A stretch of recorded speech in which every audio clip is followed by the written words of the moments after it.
Hey, bonsoir tout le monde. 1er février 2021, ça fly, comme on dit, déjà un mois de passé en 2021. Je m'appelle Marius, leader et coach chez Esqualedu.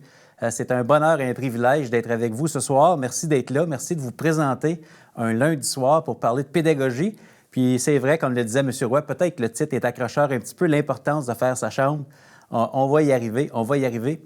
Je suis en compagnie de mes très chers collègues Stéphane Hunter et Mathieu Leroux, que vous ne voyez pas, mais qui sont à la régie derrière moi, derrière le rideau, qui s'assurent de l'aspect technique de tout ceci. On a le bonheur et le privilège d'accueillir aujourd'hui Mathieu Leroux dans notre équipe. Alors, c'est un grand jour pour nous également.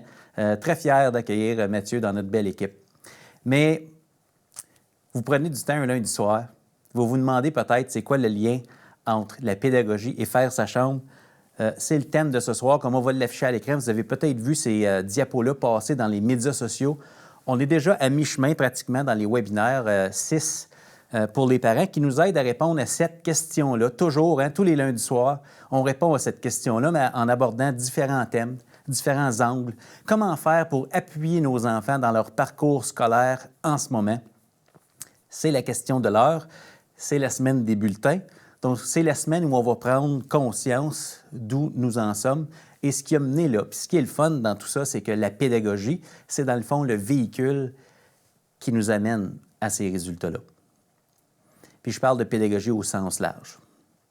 Les conditions que les adultes créent autour de vos enfants pour que ces enfants-là apprennent, on pourrait appeler ça la pédagogie, n'est-ce pas? Donc, on va faire de très beaux liens ce soir. Je prends le temps de saluer les gens qui sont avec nous dans le Zoom, premièrement.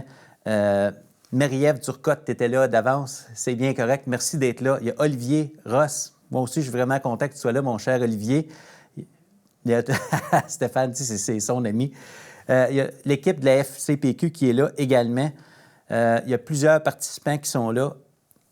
La zone de clavardage, c'est un bel espace. Bonsoir, Angela, pour venir peut-être laisser des commentaires. Moi, je suis curieux. Si vous étiez là pendant les autres webinaires ou peut-être à la session de coaching de jeudi dernier, qu'est-ce que vous avez essayé? Si vous étiez là, est-ce que vous avez essayé des choses? Jusqu'à date, dans ce que je vous ai partagé, puis comment ça va? Laissez-nous ça dans la zone de commentaires, si vous avez fait partie de ces webinaires-là. Et puis, si vous êtes là pour une première fois ce soir, peut-être nous indiquer dans le chat d'où vous venez, puis ils ont quel âge, vos enfants? Votre richesse, parce que c'est d'eux qu'on parle ce soir. Donc, c'est vraiment, vraiment intéressant de prendre le temps de se dire ces choses-là, même si on ne se voit pas nécessairement face à face. Le chat, c'est tellement un beau moyen de communiquer avec moi. Je salue en même temps tous les gens qui sont là dans Facebook. J'en vois plus d'une trentaine présentement dans la zone de commentaires. Si vous étiez là dans les autres webinaires, qu'est-ce que vous avez essayé, vous, puis comment ça va? Si vous êtes là pour une première fois, bien vous aussi, dites-nous d'où vous venez, puis vos enfants, ils ont quel âge? Ils ont quel âge?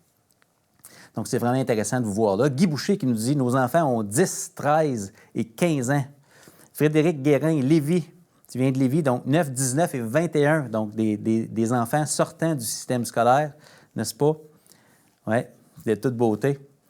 Guy Boucher qui nous dit « Est-ce que ces conférences s'adressent aux parents surtout ou il est recommandé d'y inviter les enfants à y assister? » Quelle belle question, M. Boucher. Je pense que c'est très pertinent de le regarder avec vos enfants parce que vos enfants disent la vérité, n'est-ce pas? Ils vont vous dire si les idées qu'on vous présente, comment ça s'applique à vous. Donc, c'est tellement intéressant de le faire avec vos enfants. Moi, je vous encourage. Ça va ouvrir la conversation, c'est certain. C'est certain. Donc, je salue Olivier au Beauharnois, Manon Carrier, Angela. C'est de toute beauté. De toute beauté. On voit aussi dans le Facebook Sandy Dupuis, 2 filles, 9 et 11 ans. Stéphanie Baillargeon, 15 ans. Wow, ça grandit. Christy, 3 et 8 ans. Kim Barabé, Diane, Nanou. Hey, toute une soirée en perspective. Ça amène du concret parce que les webinaires puis les idées que je vais vous partager ce soir, théoriquement, ne sont pas très pratiques si on ne les applique pas à quelque chose de concret. Puis on fait ça pourquoi? Et pour qui? C'est pour vos enfants. C'est vraiment pour vos enfants, pour que ça vous aide à aider vos enfants. Puis les noms et les âges que vous avez placés dans le chat, c'est là que ça se passe. C'est pour ça qu'on fait tout ça. Donc, je vous rappelle, mon invitation, c'est toujours la même. On n'est pas là pour vous dire comment faire avec vos enfants. prenez seulement les idées qui ont du sens pour vous. Prenez seulement les idées qui ont du sens pour votre réalité à vous. Les experts dans votre vie, c'est vous. Vos enfants, s'ils ont la chance d'assister à ça avec vous, ils vont peut-être commenter, vous donner des idées aujourd'hui. Donc, quelle belle occasion de leur donner une voix dans tout ça également. C'est important de les impliquer. Très important de les impliquer. Dernière chose avant de décoller, je vous dirais, quelle est votre stratégie de prise de notes? Je vais partager plein d'idées. Ce soir en particulier, vous allez voir là, beaucoup d'idées. Où est-ce que vous allez noter ça pour ne pas les oublier? Parce que parfois, on note l'idée, là, il y a une idée qui nous vient, on ne veut pas perdre notre bonne idée. Vous allez continuer à écouter également. Donc, quelle sera votre stratégie de prise de notes? C'est important. Bonsoir, Stéphanie Dionne dans Facebook. Content que tu sois là. Véronique Paris également.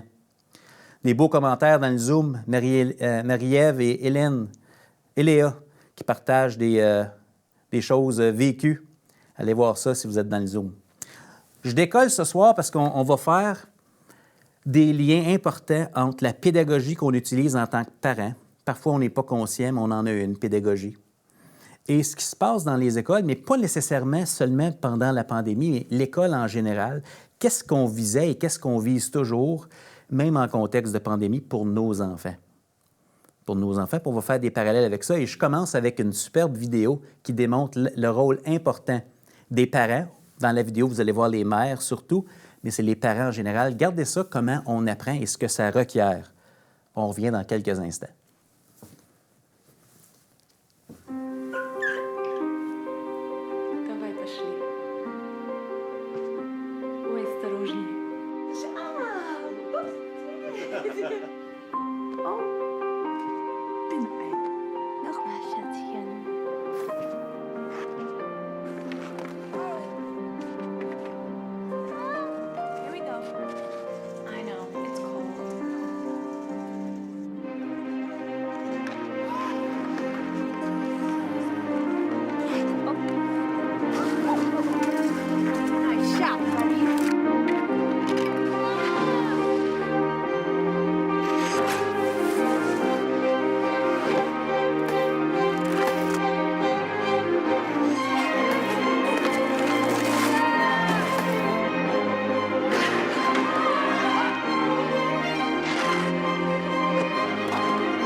Hein, c'est-tu beau? Annonce une publicité de P&G, Procter & Gamble, 2014 pour les Olympiques. Démontrer l'histoire des athlètes. Quand on regarde les Olympiques, ce qui est important, c'est pas juste la performance, c'est l'histoire. C'est le chemin qui a mené à ça. Et c'est drôle, ce soir, on parle de pédagogie, puis on va parler du chemin qui va avoir mené au bulletin que vous allez avoir cette semaine, si ce n'est pas déjà fait. C'est beau, hein? Le lien que je veux faire avec ça, c'est que vos enfants, ils ne se rendront pas aux Olympiques, probablement. Hein? Ce n'est pas tous les enfants qui se rendent aux Olympiques, c'est une minorité d'enfants. Donc, la question, ce n'est pas de se rendre aux Olympiques. Mais une chose est certaine, c'est qu'ils vont probablement devenir des adultes. Et comme vous et moi, ils vont essayer d'être heureux dans la vie. C'est à ça que ça sert, n'est-ce pas? On va à l'école, après ça, on fait notre place dans la vie. Puis, ils vont finir l'école un jour, vos enfants, mais ils n'auront jamais fini d'apprendre. Vous avez peut-être fini l'école comme adulte. Est-ce qu'on apprend encore pendant la pandémie? Et c'est la raison pour laquelle l'école se réoriente depuis déjà 10-15 ans. On parle d'une transformation du système de l'éducation. Pourquoi? Parce qu'on le sait, qu'on ne peut pas tout donner à nos enfants pendant qu'ils sont à l'école, puis que ça dure toute leur vie. On leur donne un bagage, mais ce qu'on essaie de leur transmettre de plus en plus, c'est qu'ils soient capables de continuer d'apprendre une fois qu'ils vont avoir fini l'école. Parce qu'une fois qu'on sort de l'école, il faut être capable de continuer d'apprendre, faire notre place. Puis peut-être que ça nous amène à repenser la définition du succès. Hein? Parce qu'apprendre, ce n'est pas une ligne droite. Regardez ça si c'est beau. Est-ce que ça pourrait être ça, notre définition du succès? En tout cas, moi, comme parent, ça me parle. Je me dis, est-ce qu'on veut que nos enfants trouvent leur voie, qu'ils atteignent leur potentiel et qu'ils contribuent au monde, leurs Olympiques, trouver leur place dans la société, puis dire, hey, moi, là, sais-tu quoi? Moi, c'est ça. Je suis bon là-dedans, puis je contribue là. Je fais ma petite vie, puis je suis heureux là-dedans. Peut-être que j'ai un conjoint, une conjointe, peut-être que j'ai des enfants.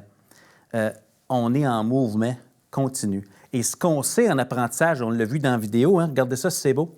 Apprendre, ce n'est pas une ligne droite. Et pourtant, ce que les gens pensent parfois, c'est qu'apprendre, c'est une ligne droite.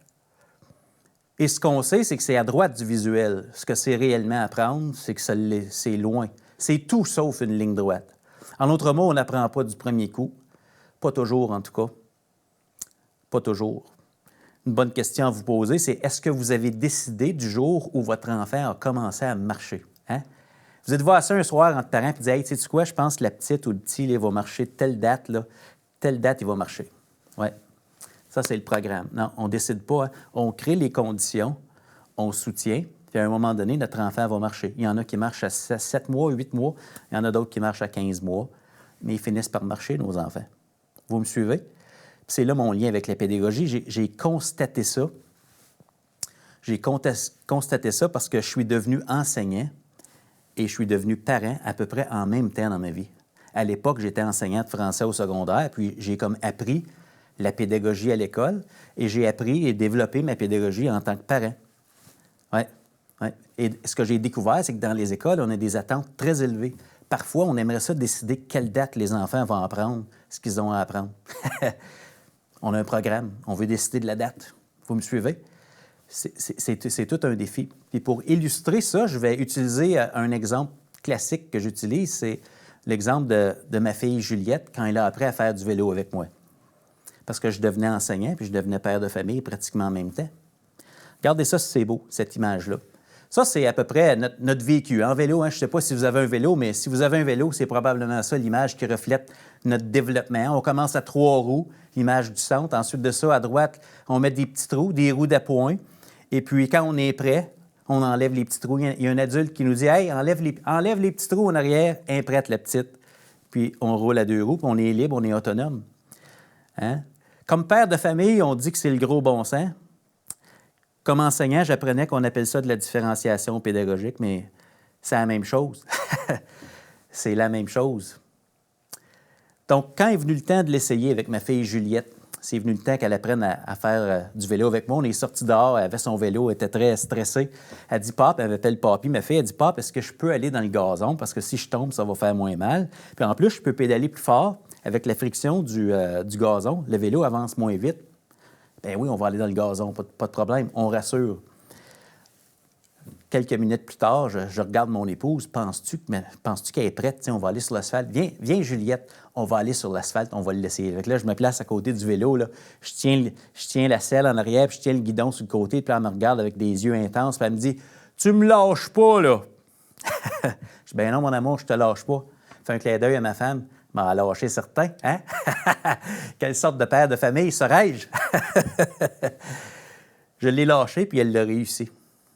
Oui. Elle était fâchée contre son père, mais elle a réussi. Jamais, dans ma tête de père de famille, est-ce que j'ai pensé que ma fille ne serait pas capable de monter à vélo. Jamais. Jamais. Jamais est-ce que j'ai pensé, bon, sais-tu, ma fille n'est pas faite pour faire du vélo. Non, je savais que c'était une question de temps. Puis, je me suis rendu compte qu'en salle de classe, j'avais une toute autre approche avec mes élèves. J'apprenais à enseigner, n'est-ce pas? Puis, si j'avais enseigné à Juliette au même moment dans ma vie, au même moment, si Juliette avait appris à faire du vélo avec moi, mais dans ma salle de classe, j'aurais peut-être dû me demander, Juliette, jeudi, entre 9h et 10h, tu vas monter à vélo. Ah oui. Jeudi entre 9h et 10h parce que c'est là que ça se passe. Puis ça va être bien important, Juliette, que jeudi, tu ne tombes pas en bas de ton vélo parce que ça fait plusieurs fois que tu tombes. Puis là, j'ai d'autres choses à te montrer. J'ai d'autres choses à te montrer. Il y a la nage, il y a la course, il y a le golf. Vous me suivez? Puis si tu ne réussis pas jeudi prochain entre 9h et 10h, parce que c'est là que ça se passe, bien peut-être que le vélo ne sera juste pas pour toi. Ouais. Ça, c'était ma pédagogie quand j'ai commencé. Puis, ce que je me suis rendu compte, c'est que dans ma classe, ce qui était bien important, c'était quand l'élève apprenait. Et avec mes enfants, c'était si il apprenait, pas quand il apprenait. Moi, j'enseignais le français au secondaire. Je vous disais, « Hey, vous avez un texte d'opinion à écrire, je vous donne 5 périodes. Go, vous êtes inspiré, je vous le confirme. » Hein? Syndrome de page blanche n'existe pas dans ma classe. C'est là que ça se passe. C'est là qu'on l'apprend. Vous me suivez? Dans ma classe, ça avait l'air de ça. L'élève vient me voir. J'ai mis des commentaires. « Ça y est, monsieur, j'ai compris. Trop tard, ta note est déjà mise. » Trop tard. Le B6, c'était la semaine passée. Là, on est rendu dans l'âge. Désolé, la note est déjà au bulletin. Et puis là, je me suis même questionné, bien, pourquoi je faisais ça? Puis je me suis rendu compte que mon modèle pédagogique avec mes enfants, il ressemblait à ça. Regardez ça si c'est beau, je vous laisse regarder les mots qui sont là. Le premier en haut de la liste, c'était d'entrer en relation. Il y a une collègue qui m'a dit ça à un moment donné, j'ai trouvé ça tellement formidable. Elle m'a dit, « Marius, les émotions de nos enfants, c'est comme un gaz. Tu sais, un gaz, on met ça dans un petit contenant ou dans un grand contenant, le gaz prend toute la place. Les émotions de nos enfants prennent toute la place. Et dans le contexte actuel, encore plus. L'aspect affectif. Puis si on descend dans la liste des mots qui sont là en jaune, il y avait les relations en haut, il y a la curiosité. Nos enfants sont curieux, on part de leurs questions. Ils posent des bonnes questions. Ils veulent être actifs. C'est eux qui sont sur le vélo, pas nous. Vous me suivez? On met l'accent sur les progrès, les talents. Au début de l'année scolaire, souvent, on les inscrit dans des clubs. Pourquoi? On veut qu'ils découvrent leurs talents, qu'ils s'expriment. C'est personnel, l'apprentissage. C'est avec des amis, c'est social. L'autorégulation, ça veut juste dire qu'ils sont capables de déterminer leurs prochaines étapes, leurs progrès. Ils apprennent en profondeur combien de fois ils s'essayent, puis ils essayent. Résilience, n'est-ce pas? Puis au bout du compte, qu'est-ce qu'on souhaite pour nos enfants? Qu'est-ce qui vous amène ici ce soir dans un webinaire, un lundi soir? Je suis certain que vous avez d'autres choses là, hein, sur votre liste de choses à faire. On veut les amener à se réaliser. On veut que nos enfants deviennent qui ils sont et qu'ils trouvent leur place dans la vie. N'est-ce pas? Ça, c'est ce qu'on fait avec nos enfants. Avec les enfants des autres, je suis désolé, ça, c'était davantage mon approche. Regardez ça. Mon but, c'était de couvrir le programme, le contenu, suivre le manuel, être rendu à la bonne page, à la bonne date. Ce qui est important, c'était les bonnes réponses du manuel. L'élève était plus passif. Ce qui est important, c'était la note, que mes élèves performent. C'est plus impersonnel dans ce temps-là. On vise peut-être plus l'obéissance de nos élèves. On couvre en surface, puis en bout de ligne, l'élève se présente à l'école pour faire le travail. Je passais dans les rangées. Check, check, check. Il y avait un chapitre à lire, il y avait 10 questions. Est-ce qu'ils ont répondu? Excellent. Ils ont fait le travail. Le travail, ils ne sont pas dans le trouble. Est-ce qu'ils ont appris? Je ne le sais pas, mais le travail est fait. Puis quand on place les deux modèles côte à côte, ce qui se produit, c'est qu'on regarde ça. Et quand je vous laisse regarder ce modèle-là, si vous aviez à choisir pour votre enfant, quel côté amène votre enfant à se développer? Est-ce qu'on choisit le jaune ou est-ce qu'on choisit le blanc? La question que toutes les écoles se posent présentement, c'est comment on fait pour faire de la place pour le jaune dans le blanc. Dans le blanc. Et dans le contexte de la pandémie, comment on fait pour faire de la place pour le jaune dans le blanc? Parce qu'on le sait ce que ça prend pour que nos jeunes apprennent, pour que vos enfants apprennent, n'est-ce pas? La difficulté, c'est comment on fait de la place pour ça. C'est pas facile de faire ça. Et les enseignants font un travail extraordinaire présentement pour faire ça. Ils essayent ça. Donc, l'idée, c'est comment on fait pour innover. Innover dans ce modèle-là. Donc, on peut penser en dehors de la boîte tant qu'on veut, mais l'innovation va se passer dans les écoles qu'on a présentement. L'idée, c'est pas d'en créer des nouvelles. C'est celle-là, il n'y a rien de mal avec celle qui est là. Tout ce qu'on a besoin dans nos écoles pour transformer l'éducation, là, il est déjà dans nos écoles. Il y a le personnel, il y a vos élèves, puis il y a vous à la maison. Il ne nous manque rien, là. Il ne nous manque rien pour transformer tout ça. Donc, pour illustrer peut-être ce point-là, j'ai des idées à vous présenter. Mais avant ça, j'ai une diapositive que j'aime beaucoup présenter quand je travaille avec les écoles. Je les invite même à l'afficher fièrement un peu partout. C'est une diapo qui peut être cinglante un petit peu parce qu'elle provoque, mais ça vaut la peine de se le dire parce qu'on travaille tellement fort. Vous à la maison, vos enfants à l'école et les écoles avec vos enfants, tout le monde travaille super fort. Regardez ça la prochaine diapo, c'est important. Ceux qui pensent que c'est impossible d'innover puis de faire mieux sont priés de ne pas déranger ceux qui essayent. Moi, si j'enseigne à votre enfant ou si vous enseignez à mon enfant, on veut regarder qu'est-ce qui est possible, qu'est-ce qu'on peut faire, pas qu'est-ce qui est impossible. Si on parle de l'impossible, on n'est pas en train d'avancer, n'est-ce pas? Et c'est le but ce soir. Et je vous garantis, le lien avec faire sa chambre s'en vient, ce ne sera pas long. OK? Donc, l'idée, c'est de faire de la place pour le jaune dans le blanc. Et concrètement, ça a l'air de quoi, ça, ces modèles-là? Regardez ça si c'est beau. J'ai essayé de reproduire un modèle que j'ai connu. OK? Ça, c'est un modèle que j'ai connu et que je sais que vous avez peut-être connu vous aussi. Vous pourrez me le dire dans les commentaires si vous vous reconnaissez dans ce modèle-là. On regarde le haut du visuel juste ici. Donc, la ligne est bien droite. Vous vous souvenez de la ligne droite? Ça, c'est la planification. À un moment donné, il y a un bulletin. Puis, les points rouges, c'est peut-être 3 semaines d'enseignement. Puis, à un moment donné, j'ai une évaluation, j'ai une note. 3 semaines d'enseignement, j'ai une évaluation, j'ai une note. 3 semaines d'enseignement et d'apprentissage, j'ai une note. On avance dans ce sens-là. OK? On a connu ça, ce modèle-là, je suis certain que vous connaissez ça.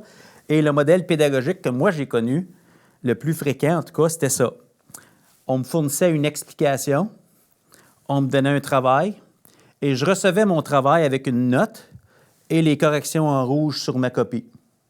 Je vous montre un exemple de ça. Ça, c'est un travail quand j'étais, je crois, en première année. Vous reconnaissez le type de travail? Il fallait que j'encercle les nombres 10. J'en ai manqué 2. On m'a dit 2 fautes. Mais, vous vous souvenez de cette époque-là, quand l'enseignante en a oublié un? J'ai eu un point de plus, je n'étais pas supposé. J'aurais dû avoir 7 sur 10. Vous me suivez? Puis ça, c'est la game qu'on jouait à cette époque-là. On jouait pour la note. Et la grande innovation dans cette école-là, dans ce modèle-là pédagogique, c'est le R, la rétroaction. La rétroaction, c'était la grande innovation dans ce modèle-là. Ce qu'on veut, c'est avant d'avoir la note, c'est d'avoir au moins une chance d'avoir une rétroaction. Ça veut dire que mon enseignant ou mon enseignante me dit « Hey, ton travail, voici ce que tu peux faire pour améliorer sa qualité. Et puis, si tu appliques ma rétroaction, bien, peut-être que ton résultat va être meilleur. » Ça, c'est l'innovation dans ce modèle-là. Ça, c'est l'innovation dans ce modèle-là. Si on regarde au bas ici, ce que le modèle entretient ou ce que ça signifie un modèle comme celui-là, c'est que les évaluations, c'est des événements. C'est là que votre enfant demande la question « Hey, ça compte-tu? Je vais-tu manquer quelque chose d'important aujourd'hui? OK, ça compte, je vais être là. » Donc, les dates où ça compte, je vais être à l'école, puis je veux performer. Ce qui est important, c'est quand j'apprends, à quelle date. Si l'évaluation, c'est le 1er février, il faut que j'aie appris, là. C'est le 1er février que ça se passe. Vous me suivez? Ce qui est important ici, c'est la note. La note démontre que je suis le groupe puis que j'avance. La note reflète, la plupart du temps, dans un modèle comme celui-là, la note reflète les capacités de l'élève avant l'effet enseignant, avant que l'enseignant ait eu la chance d'agir sur son apprentissage. Donc, c'est pour ça que des fois, on se dit dans ce modèle-là, bien, l'évaluation, c'est plus une autopsie, tu sais. Vous me suivez? C'est comme, regarde, c'était ça tes fautes. Là, on se dit, bien, avoir su, j'aurais pas fait ça. Non, je sais bien. Avoir su. L'apprentissage est plus en surface et plus individuel. Et ce qu'on entretient chez l'élève, quand on a un modèle comme celui-là, c'est une mentalité qui est plus fixe. Dans le fond, tu es bon ou tu ne l'es pas. Tu performes ou tu ne performes pas. Je vais expliquer ce que c'est dans quelques instants, la mentalité fixe. Dans ce modèle-là. OK? Moi, ce que j'ai connu, peut-être plus au secondaire, ça ressemblait un peu plus à ça. Hein? On revient de la maison, nos parents nous demandent « Puis, tu as fait quoi aujourd'hui? Tu as appris quoi? » Bien, il fallait apprendre des choses, puis c'est un petit peu ça. Ça, c'est le modèle qu'on a connu. Peut-être, vous reconnaissez peut-être là-dedans. OK? Si on regarde de l'autre côté, les nouvelles approches. Les approches qui essaient de faire de la place pour le jaune dans le blanc. Regardez ça si c'est beau. peu importe l'approche dans votre école, s'il y a un projet innovant en pédagogie, que ce soit de la robotique pédagogique, que ce soit des espaces makers, la fabrique, peu importe, on essaie avec ces projets-là de rendre les élèves actifs sur le plan cognitif et de les impliquer dans leur apprentissage. On les amène de ce côté-là du modèle directement. Et dans ce côté-là du modèle, ce qu'on sait, c'est que votre enfant a besoin de temps pour apprendre. Donc, on essaie de retarder le plus longtemps possible le moment où on va mettre une note pour être capable d'agir sur l'apprentissage. Donc, on veut mettre en valeur la rétroaction. Votre enfant connaît ce qu'il doit apprendre très tôt dans le début, parce qu'il y a un principe fondamental ici, c'est que si votre enfant peut voir la cible et qu'elle ne bouge pas, il peut l'atteindre. Si votre enfant peut voir la cible et qu'elle ne bouge pas, il peut l'atteindre. Pensez-y. Je vais jouer au golf. Si je sais il est où le drapeau, je peux le frapper. Je peux envoyer ma balle près du trou éventuellement. Si la cible, je ne la vois pas, je ne peux pas la frapper. Donc, ça, c'est là qu'on parle des critères de réussite. Qu'est-ce que je dois faire? Qu'est-ce qui est attendu de moi? Ça a l'air de quoi quand c'est réussi, ce qui est attendu de moi? OK, j'en ai des exemples, j'en parle. Vous me voyez? Et dans la démarche, il y a encore des explications, il y a encore du travail à faire, il y a encore de la rétroaction, mais ce qu'on essaie d'amener au cœur de cette salle de classe-là, c'est un climat d'entraide. Un climat d'entraide. En d'autres mots, on va amener vos enfants à être capables d'utiliser des critères d'évaluation pour commenter le travail de leurs amis, pour s'auto-évaluer sur leur propre travail, pas se mettre des notes, et évaluer la qualité et les progrès dans leur travail. Et l'idée, c'est de réinvestir la rétroaction. On veut de l'entraide ici. Un climat d'entraide. C'est drôle, dans l'autre modèle ici, il ne faut pas regarder à la fin du manuel, puis il ne faut pas parler à nos amis parce qu'ils vont nous donner la réponse. Puis si on partage, c'est tricher. De ce côté-ci, on collabore parce que les questions qu'on nous pose ne sont pas googlables. Ce n'est pas l'idée, ce n'est pas la bonne réponse qui est importante, c'est les différents chemins possibles pour arriver à des bonnes réponses intéressantes. Donc, c'est plus complexe, ces tâches-là, que ces tâches-là, généralement. On parle davantage d'un apprentissage qui va être en profondeur de ce côté-là. Le non-dit dans tout ça, puis pourquoi je vous parle de ça, c'est que pour être capable de faire ça, votre enfant doit fournir beaucoup plus d'efforts qu'ici. Je ne dis pas que votre enfant doit faire plus de travail, mais c'est qu'on va lui demander d'approfondir la qualité du travail qu'il va faire en classe. Ça demande de la résilience. Un peu comme la vidéo des Olympiques tantôt. Vous me suivez? Ça va demander cette résilience-là pour que ça fonctionne. Mais regardez la différence. Côté ce que ça donne ici, bien, ça devient davantage un processus, l'évaluation. En autres mots, ce n'est pas une date qui compte, c'est tous les jours qui comptent. C'est pour ça que les écoles commencent à avoir des portfolios pour documenter des preuves d'apprentissage. Hein? Ce n'est pas quand tu apprends, c'est si tu apprends qui compte. Ce n'est pas le 1er février, c'est en date du 1er février, quel est le niveau de rendement qui te représente le plus, toi, comme élève? On regarde des preuves d'apprentissage, pas des notes. Et ça reflète l'effet de l'enseignant. La preuve d'apprentissage tient compte de l'effet enseignant. La note confirme ce qu'on sait déjà. Ce n'est pas une surprise. L'élève apprend en profondeur, puis l'apprentissage est personnel. Pourquoi? Parce que l'élève est impliqué. On lui donne des choix, il y a des options, et on développe par le fait même une mentalité de croissance. Et le visuel que je veux vous montrer par rapport à ça, c'est le même que tantôt, mais avec un ajout d'informations. Regardez ça si c'est beau. Notre planification est parfois une ligne droite, mais quand on vit notre planification, ce n'est pas une ligne droite. Et présentement, ce qu'on essaie de faire dans les écoles, c'est de trouver du temps pour permettre à vos enfants de zigzaguer un petit peu. Et chaque minute est comptée. Il faut que l'effort soit au rendez-vous. On veut donner la meilleure rétroaction possible, mais l'idée, c'est qu'on veut se donner le temps d'apprendre. Ça, c'est notre plus grand défi. Parce qu'on a une limite de temps, mais on ne veut pas que l'apprentissage soit variable, on veut que l'apprentissage soit fixe. C'est notre challenge à tout le monde. C'est important de comprendre ça, puis l'impact que ça peut avoir sur nos enfants. Quand c'est réussi, ce côté-là, ce qu'on va voir, c'est un peu ce qu'on voit dans la prochaine vidéo qui dit tout. Regardez ça si c'est beau. C'est un peu la pédagogie qu'on souhaite voir dans nos écoles. Regardez ça si c'est beau.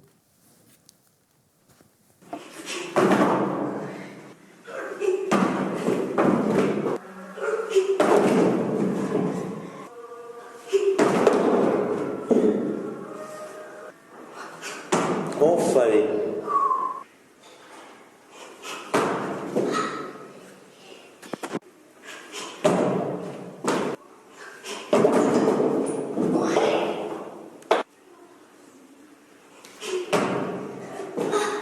Allez, voilà.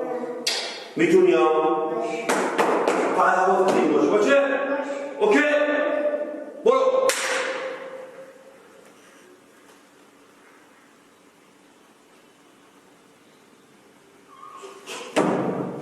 Yeah!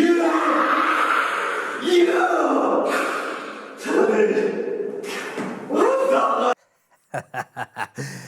C'est extraordinaire, n'est-ce pas, cette vidéo-là? Ce qui passe inaperçu dans cette vidéo-là, c'est qu'on ne peut jamais voir la fin de cette vidéo-là si la pédagogie de l'adulte qui est là, c'est tu sautes une fois puis je te donne une note et tu vis avec. On ne peut pas voir la réussite si c'est pas prévu que l'enfant doit sauter plus d'une fois, comme la vidéo des Olympiques. Vous me suivez? Cette pédagogie-là, on est beaucoup plus de ce côté-là. Donc, l'équation qui est au cœur de ça, je ne vous poserai même pas la question, quel côté vous voulez pour votre enfant? Voulez-vous une expérience scolaire qui ressemble à ça ou qui ressemble à ça? Parce que le danger actuel, c'est qu'avec la technologie, c'est qu'on peut se retrouver dans un contexte où je reçois des travaux en ligne, l'explication est déjà là par vidéo, je remets mon travail dans une plateforme nuagique, info-nuagique, un Google Classroom, Seesaw, peu importe, Teams, Microsoft, j'ai ma note avec une rétroaction.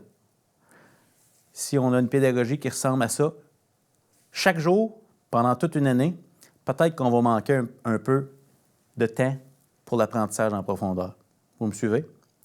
L'idée, ce n'est pas les outils technologiques ici, c'est la pédagogie qui est derrière. Et est-ce que votre enfant a le temps d'apprendre? Est-ce que votre enfant a le temps d'apprendre? Parce que de ce côté-là, ici, l'erreur me pénalise. Il faut être cohérent. Tu ne peux pas dire à l'enfant, c'est correct si tu fais des erreurs, puis qu'à chaque fois, je te pénalise, tu perds des points. Vous me suivez? De l'autre côté, l'erreur me propulse. L'erreur me propulse.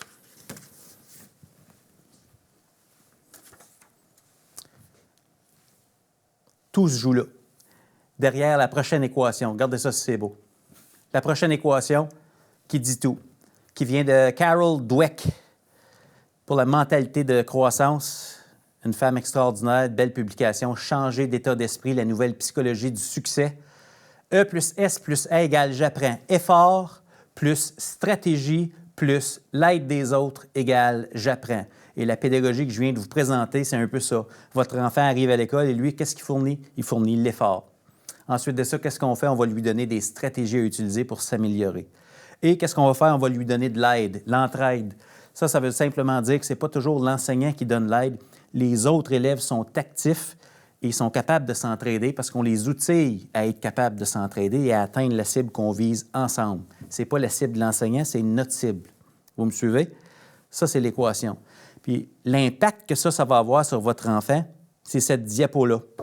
Je vous invite à prendre une photo de ça, cette diapo-là, parce que tout est là. Dans un modèle, on entretient davantage la mentalité fixe. Puis regardez les croyances d'une personne qui a une mentalité fixe. Posez-vous la question, là. Si votre enfant se dit intérieurement ce qu'il y a à gauche de ce visuel-là, si votre enfant croit que sa valeur repose sur son intelligence et ses aptitudes, si votre enfant croit que son intelligence ne peut pas changer, que ses efforts ne donnent rien, qu'il se préoccupe de ce que les autres pensent de lui, si votre enfant évite les défis qui peuvent le faire mal paraître, si votre enfant croit que les échecs et les erreurs sont des signes de son incompétence, qu'il abandonne et qu'il se décourage, est-ce qu'il peut apprendre à marcher? Est-ce qu'il peut se rendre à ses Olympiques à lui? Est-ce qu'il peut apprendre en profondeur? Ce qu'on veut, c'est une pédagogie qui développe l'autre côté du visuel. Apprendre à nos enfants que leur valeur repose sur leurs efforts et sur les stratégies. Parce que c'est ça qui se trouve dans leur zone de contrôle. On ne contrôle pas les résultats dans notre vie, on contrôle ce qu'on fait pour les atteindre. Et leur intelligence, ça se développe. Il y a des experts à ce sujet-là au Québec, entre autres, Steve Masson, allez voir ça. La neuroplasticité, c'est vrai ça. L'intelligence, ça se développe. Ma réussite est directement liée à mes efforts et mes stratégies. C'est ça le lien qu'on veut les amener à faire. Tu as réussi pas juste parce que tu es bon, parce que tu as travaillé. Je ne suis pas préoccupé par ce que les autres pensent de moi. C'est pas grave si je tombe en bas de mon petit banc bleu devant mes chums. Tout le monde le sait que c'est ce qui est requis pour apprendre dans la vie. Donc, j'aime les défis et les occasions d'apprentissage. Mes erreurs et mes échecs me permettent de me questionner, d'apprendre et de déterminer mes prochaines étapes. Manque 2 lettres. Déterminer mes prochaines étapes. Donc là, vous vous posez peut-être la question, je vous ai donné beaucoup d'infos, peut-être qu'on pourrait montrer à nouveau le rendu de notre tableau de ce soir, si vous voulez le voir peut-être en plein écran. Vous pourriez peut-être prendre une petite capture d'écran. Il y a beaucoup de choses là-dedans. On pourrait passer une semaine à parler de ces choses-là. Et le lien entre ça et l'idée de faire sa chambre, je vous le montre sur la prochaine diapo. L'importance de faire sa chambre, c'est quoi le rapport avec ça, Marius? Ça vient de Jordan B. Peterson. Lorsqu'on demande à nos enfants de faire leur chambre, on leur montre à un très jeune âge qu'ils sont capables de remettre de l'ordre dans leur vie lorsqu'il y a du désordre dans leur vie. On leur enseigne à faire un lien entre leurs efforts et les stratégies et leur capacité de remettre de l'ordre quand ils sont en train de zigzaguer pour apprendre. Ils sont en train d'apprendre à conduire. Vous me voyez? Ils sont capables de se réajuster pour atteindre la cible. On leur montre que ce qu'ils font, eux, ils sont derrière le volant de ce qui se passe dans leur vie. Et quand ils font le ménage de leur chambre, c'est ça qu'on leur enseigne, au-delà de l'hygiène et de la propreté. Au-delà de l'hygiène et de la propreté. Tu es capable de remettre de l'ordre dans ta vie quand il y a du désordre dans ta vie. Donc, je vous donne tout de suite, parce que le temps file, les 4 idées en pédagogie à la maison. 4 idées pour appuyer l'école à appuyer votre enfant dans un modèle comme celui-là, où on demande les progrès et des preuves d'apprentissage plus que des notes. Regardez ça si c'est beau. Numéro 1. Numéro 1, il n'y a rien de ça qui se passe si le premier n'est pas là. Numéro 1, valoriser l'effort.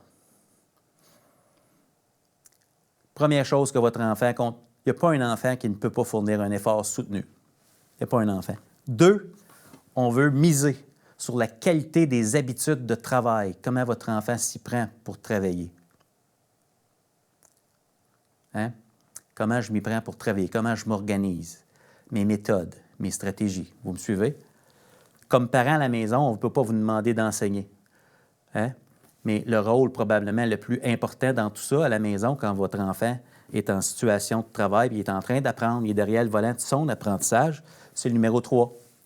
Hein? Offrir de l'aide aux besoins. Et parfois, de l'aide, c'est juste d'être là. Un peu comme on est là à côté du vélo quand on enseigne à notre enfant à monter à vélo. On est juste là pour rassurer. Hein? Pour ramener. C'est quoi encore la cible? Qu'est-ce qu'on vise? Qu'est-ce que l'enseignante t'a demandé? Quels outils vont t'aider? C'est quoi le processus qui va t'amener là? On rassure. Ça, c'est l'aide qu'on peut donner. Et le numéro 4, comme parent, c'est certain, célébrer les progrès. Les progrès, pas au niveau des résultats scolaires, les progrès au niveau de la qualité des efforts et des habitudes, la qualité des ajustements, la qualité de « Hey, ça, c'était mon brouillon, j'ai eu la rétroaction, je l'ai amélioré. Parce que je vais à l'école pour apprendre. Ma job à temps plein, c'est je suis censé démontrer que je suis en train d'apprendre. Pas juste être satisfait de certaines notes que j'obtiens, vous me suivez? Donc, comment on peut amener nos enfants là? Parce qu'on veut les outiller à devenir autonomes et heureux. Je vous remets mon top 4 pour ce soir, ou les 4 stratégies pour une pédagogie à la maison. Regardez ça, ce qu'on peut faire pour nos enfants. C'est extraordinaire. Valoriser l'effort, miser sur la qualité des habitudes de travail, offrir de l'aide aux besoins et célébrer les progrès. Alors, je vous invite peut-être, je vous en ai donné beaucoup ce soir, hein, je vous l'avais dit, dans la zone de commentaires, une idée, une phrase, un concept. Qu'est-ce que vous retenez de ça pour votre enfant? Et à quoi pourrait ressembler pour vous de bonnes prochaines étapes avec votre enfant? Si vous étiez pour appliquer peut-être certaines de ces idées-là, est-ce que vous voyez des prochaines étapes? Il y a un bulletin qui va s'en venir. Il y a déjà une occasion, n'est-ce pas, pour une belle conversation. Qu'est-ce qui vous parle dans ce modèle-là? Je serais curieux de savoir dans la zone de clavardage. Et pendant que vous laissez ces messages-là, que vous soyez dans Facebook ou dans Zoom, ça serait intéressant de vous entendre. Je vous présente une dernière citation, puis ensuite de ça, je vais redonner la parole à l'équipe de la FCPQ. Dernière diapo par rapport au contenu ce soir. Regardez ça si c'est beau. Au sujet de l'école d'aujourd'hui, je ramène une citation qui vient de Platon, c'est vieux, là. On peut aisément pardonner à l'enfant qui a peur de l'obscurité. La vraie tragédie de la vie, c'est lorsque les hommes, on dirait tout le monde aujourd'hui, ont peur de la lumière. Il y a des choses qu'on sait, qu'on doit changer, qu'on doit faire autrement. C'est ensemble qu'on peut y arriver. Le changement en éducation, c'est une opportunité de faire ensemble des choses extraordinaires. Puis, je pense qu'il ne faut pas avoir peur de regarder la réalité de ce qui est possible également. Donc, je vous rappelle que vous pouvez aller voir le blog « Tout le monde est un leader », plusieurs billets de blog qui parlent de la pédagogie d'aujourd'hui. Je vous invite également à aller voir notre podcast. J'ai plusieurs invités extraordinaires. Mon dernier invité, M. Audet, qui parle justement du modèle de droite, qui enseigne dans sa salle de classe. Il n'y a pas de notes. Extraordinaire. La semaine prochaine, lundi prochain, on parle du numérique. Pas besoin d'être un expert pour appuyer son enfant. Et je vous rappelle que l'équipe de la FCPQ est toujours là pour répondre à vos questions. Vous envoyez votre courriel à Marie-Hélène Talon. Vous voyez le courriel qui est à l'écran. Et moi, je vous dis, je m'appelle Marius. Je vous dis merci d'avoir été là. On vise le progrès, pas la perfection. Et on se voit lundi prochain.